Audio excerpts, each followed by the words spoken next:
नमस्कार साथियों, संसद का दृश्य देखिए। सदन की यों ही शुरुआत होती है, सभापति के प्रवेश के साथ ही शोरगुल शुरू हो जाता है।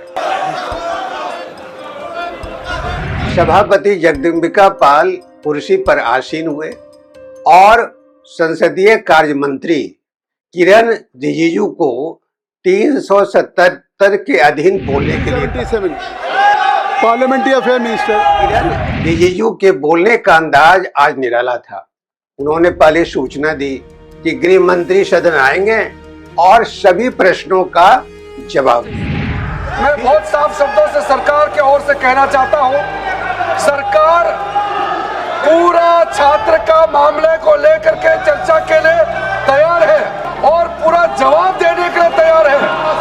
गृह मंत्री जी विस्तार से जवाब देने के लिए तैयार है। फिर राहुल गांधी और कांग्रेस की ओर इशारा करते हुए कहा कि आप सब भागिएगा नहीं।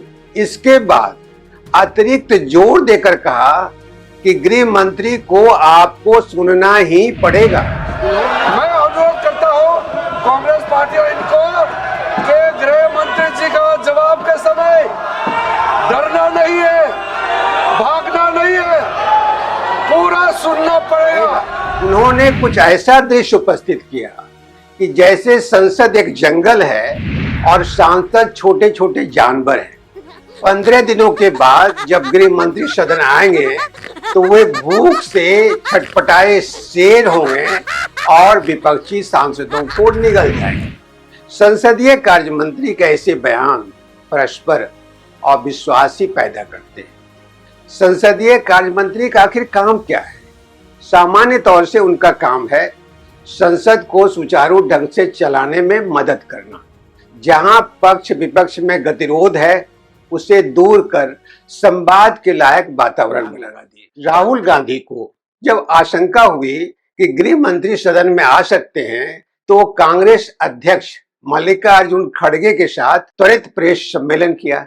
मल्लिकार्जुन खड़गे की भाषा तो मुलायम थी, लेकिन राहुल गांधी बकसने के मूड में नहीं थे। सम्मेलन में उन्होंने जोर देकर कहा कि गृह मंत्री को पैलेट गन चलाने पर हाँ या ना में जवाब देना चाहिए। पैलेट गन चलाने की इजाजत आखिर किसने दी? कि हमारे स्टूडेंट्स को मारा गया, पैलेट गन से अंधा किया गया। उन्होंने दी या किसी और ने दी? मैं यह जानना चाहता हूँ कि गृह मंत्री दोषी हैं या असक्षम हैं। हमारी पहली डिमांड थी कि होम मिनिस्टर आए और देश को क्लियरली बता दें या उन्होंने ऑर्डर दिया और वो कल्पेबल हैं और उन्होंने हमारे बच्चों पर गोली चलाई, युवाओं पर गोली चलाई, या उनको मालूम ही नहीं था और किसी और ने ऑर्डर दे दिया और फिर वो इनकॉम्पिटेंट है।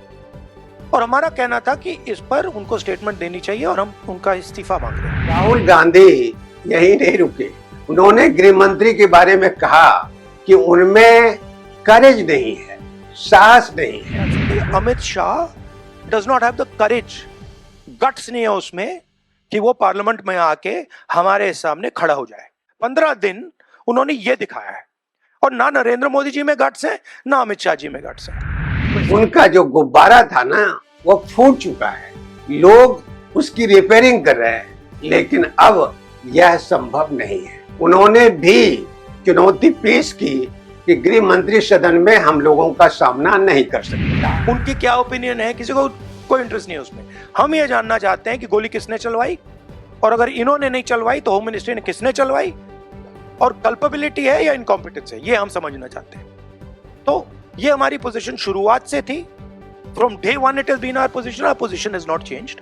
ये पूरा ड्रामा जो चल रहा है, अमित शाह का जो गुब्बारा फटा है उसको रिपेयर करने का, उसमें फिर से गैस भरने की कोशिश हो रही है, ठीक है, और वो गुब्बारा फट गया है, उसमें कोई मतलब गैस नहीं भरी जा सकती। 15 दिनों से विपक्ष एक ही मांग पर अड़ा हुआ है कि गृह मंत्री छात्रों पर हुए अत्याचार को लेकर सदन में बयान दें।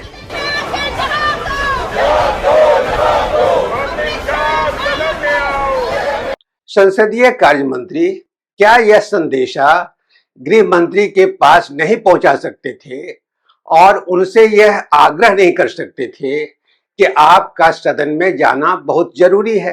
नरेंद्र मोदी जी खुद मंत्रिमंडल बैठाकर छात्र आंदोलन में हुए अत्याचारों पर एक राय बना सकते थे और सदन में जाकर गृह मंत्री अपनी बात कह दे सकते थे। 15 दिनों तक गृह मंत्री सदन से भागे भागे रहे। अब संसदीय कार्य मंत्री सदन को सूचित कर रहे हैं कि राहुल गांधी की मांग के आधार पर गृह मंत्री सदन जरूर आएंगे और बयान देंगे। इसलिए आप लोग हाउस को डिस्टर्ब करने का, देश को गुमराह करने का ये नाटक बंद करना चाहिए। ऐसा कर क्या संसदीय कार्य मंत्री और गृह मंत्री सदन पर कोई कृपा करेंगे? सच पूछिए तो संसदीय कार्य मंत्री अगर चाहते तो प्रधानमंत्री को कहकर सर्वदलीय बैठक बुला सकते थे, लेकिन यहाँ तो हरेक को अपना अपना अहंकार पुष्ट करना है। बात यही ठहरी नहीं, इसके बाद केंद्रीय मंत्री जेपी नड्डा साहब के बयान आ गए।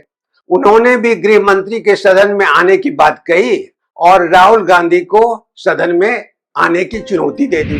मैं चैलेंज देता हूं राहुल गांधी को, आप सदन में आइए, हम चर्चा के लिए तैयार हैं और आपको मुंह तोड़ जवाब दिया जाएगा, यह भी बताना चाहूंगा। और भ्रम मत फैलाइए, कोई गोली नहीं चली है जंतर मंतर में और कोई गोली का ऑर्डर नहीं दिया गया है जंतर मंतर। चुनौतियों में एक बात उन्होंने साफ की कि जंतर मंतर पर कोई गोली चली ही नहीं है। अगर उनकी बात मान लें तो ऐसा लगता है कि युवाओं ने अपने ऊपर खुद पैलेट गन चला ली।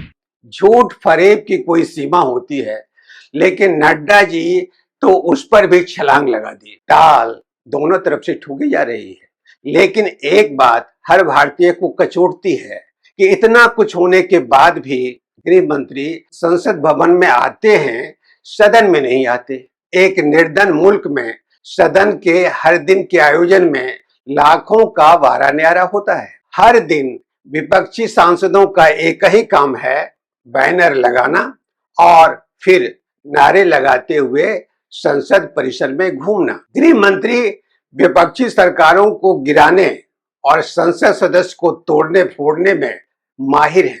वे वैसे भी संसदीय परंपराओं को लेकर बहुत गंभीर नहीं है। तो मैंने सोचा सलाह उन्हें तो मजा आता है अखाड़ेबाजी में। डिलिमिटेशन बिल को पास कराने के लिए उन्होंने तमाम तरह के हथियार और हथकंडे जमा कर लिए थे, लेकिन बीच में 20 जुलाई आ गई।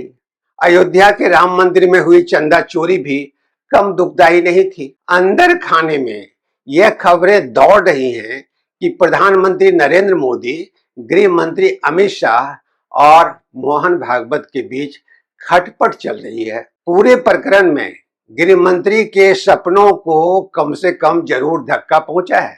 उनकी निगाह तो प्रधानमंत्री की कुर्सी पर थी। छात्र आंदोलन ने उनके इस सपने पर फिलहाल ब्रेक जरूर लगा दिया है। मित्रों, आज इतना ही। आप सब चैनल से जुड़े रहें, चैनल को सब्सक्राइब करें और वीडियो को शेयर करें। आपका बहुत बहुत धन्यवाद।